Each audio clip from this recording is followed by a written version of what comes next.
हाय नमस्कार मैत्रिणींनो. तर आज मी चाललेली आहे गावी. गावाला माझ्या भाच्याचं म्हणजे मावस भावाच्या मुलाचं बारसं आहे, तर त्यासाठी. तर खूप सुंदर झाला प्रोग्राम. व्हिडिओ शेवटपर्यंत नक्की बघा, खूप छान आहे.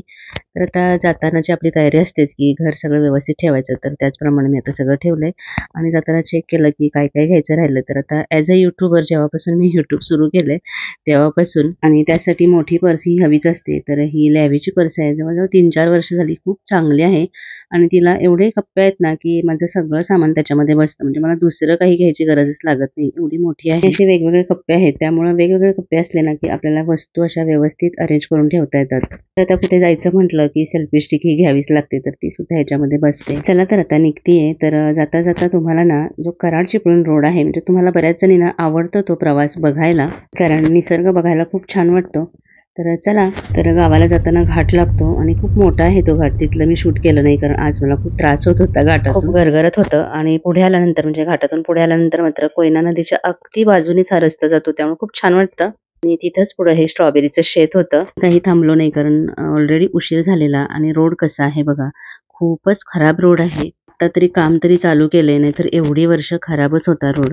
त्याच्यामुळे गावाला जायला किती पण आवडत असलं ना तरी प्रवास करायला या रस्त्याने नको वाटतो. म्हणजे ना निसर्ग किती पण बघायला छान वाटला ना तरी जो येण्या जाण्याचा रस्ता आहे ना तो खूपच खराब आहे. त्यामुळे सारखं सारखं प्रवास करायला अशा रस्त्याने नको वाटतं. तर पुढे गेल्यानंतर हे एक हॉटेल आहे.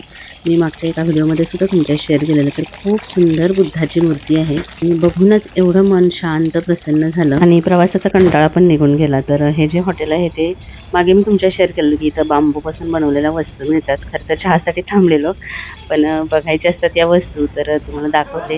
आणि हे हॉटेल सुद्धा खूप सुंदर आहे. इथलं ॲम्बियन्स एवढा छान आहे ना की अगदी 5 मिनिटं थांबलं ना तरी फ्रेश वाटतं. तर बऱ्याच मैत्रिणींनी विचारलेलं की हे हॉटेल कुठे आहे.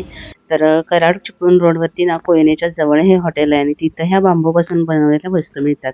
किती सुंदर आहे बघा हे. यावेळेला मी फक्त जे काही नवीन इथं आले ना ते तुम्हाला दाखवते. मागच्या वेळेला पूर्ण इथला व्हिडिओ केलेला मी, पण आता हे जे घरटी आलेले आहेत ना खूप सुंदर आहेत आणि आर्टिफिशियल नाहीत, तर ते प्युअर जसे पक्ष्यांचे असतात ना त्याप्रमाणेच बनवलेले आहेत. आता हे तुमच्याशी शेअर करते आहे, कारण आपल्याला बऱ्याच जणींना आवड असते अशा गोष्टींची. तर कुठे काय मिळतं हे जर आपल्याला माहिती असलं तर ते घेणं सोपं पडतं आणि मला तरी या गोष्टी खूपच आवडतात.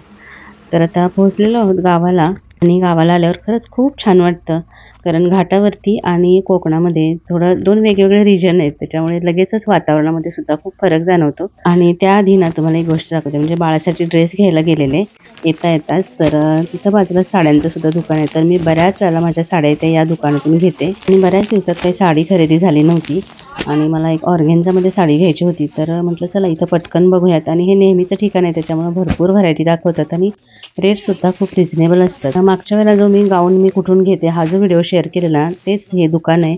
त्यांचं साड्यांचं सुद्धा दुकान आहे आणि माझ्या बऱ्याचशा साड्या आहेत त्या मी इथूनच घेतलेल्या आहेत. आणि यावेळेस जास्त काही शूट केलं नाही, कारण की जास्त वेळ नव्हता. पण नेक्स्ट टाइम मी जेव्हा जाणार आहे ना तेव्हा इथला नक्की व्हिडिओ बनवणार आहे. खूप छान छान साड्या असतात. खरं तर साडी खरेदी करायला खूप वेळ लागतो, पण मी अगदी 10 मिनिटातच एक साडी चॉईस केली.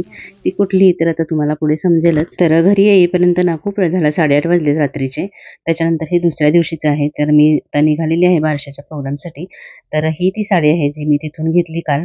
तर हा ब्लाऊज माझ्याकडे ऑलरेडी होता आणि याच्यावरची साडी वेगळी मी नेसणार होते, पण ही इतकी सुंदर साडी आहे की ती नेसण्याचा मोह काही मला आवडता आला नाही. ब्लाऊज सुद्धा त्याच्यावरती छान असा मॅच झाला. तर असं नवीन काहीतरी घातलं की आपल्याला सुद्धा खूप फ्रेश वाटतं. तर आता निघालेलो आहोत. पाठीमागे वहिनी आणि आई आहे आणि या सगळ्या माझ्या मावश्या, ज्यांना तुम्ही नेहमीच भेटता प्रत्येक प्रोग्राममधून. म्हणजे कुठलाही प्रोग्राम असला तरी आम्ही सगळ्या एकत्र येतोच. ही सगळ्यात पुढे जी आहे ललिता मावशी, तर तिच्या नातवाचं बारसं आहे. हे बारसं आहे कराडमध्ये अलंकार हॉटेलला. हे खूप सुंदर हॉटेल आहे. बरेचसे प्रोग्राम हे इथं होतच असतात. ही सुरुवातीलाच ही खूप सुंदर कृष्णाची मनभावन मूर्ती, आणि विशेष म्हणजे या हॉटेलमध्ये ना सुंदर सगळ्या देवांच्या मूर्ती आहेत. पुढे सुद्धा मी तुम्हाला दाखवते, खूप सुंदर आहेत.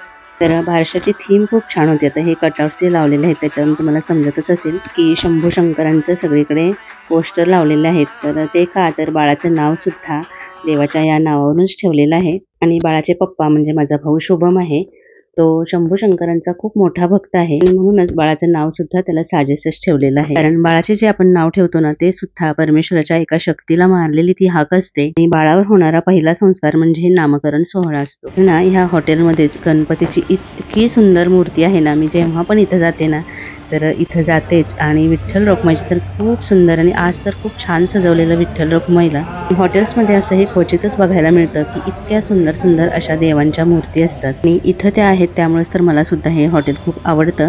म्हणजे इथं छान छान टेस्टी टेस्टी डिश सुद्धा असतात. फार क्वचित आम्ही इथे जेवायला जातो खरं, कारण खूप वेळा तरी प्रोग्राम असल्यानंतरच आम्ही इथे येतो. आणि आज ना इथं त्यांचा फिश फेस्टिवल चालू आहे, तर ही खूप छान अशी थीम त्यांनी तयार केली आहे. तर डायनिंग आणि इव्हेंटचं असं वेगवेगळं आहे. आणि पुन्हा एकदा एंट्रीलाच ही सुंदर अशी गणपतीची मूर्ती आहे. तर चला आता कार्यक्रम सुरू झालाय. नेहमीप्रमाणे सगळे छान छान तयार होऊन आले आणि एंट्री ही तर खूपच छान असते नेहमी. तर बाळाचे मम्मी पप्पा आणि आजी आजोबा बाळाला घेऊन येत आहेत आणि आम्ही आत्या त्यांच्यावरती फुलं टाकतो. तर चला आता बारशाचा कार्यक्रम बघूयात.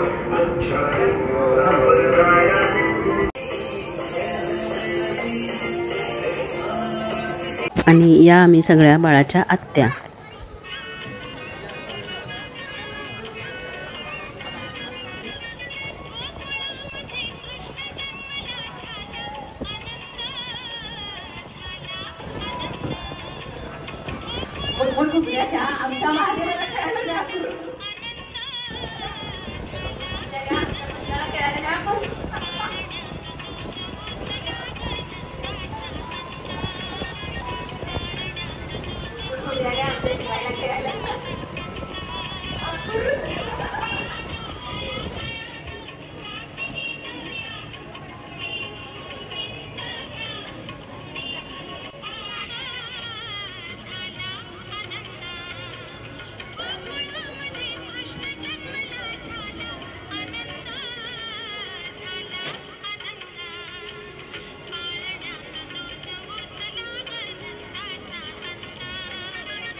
झुलविते पालक मंद मंद, कुणी राम घ्या कुणी लक्ष्मण घ्या, कुणी आनंद घ्या कुणी परमानंद घ्या.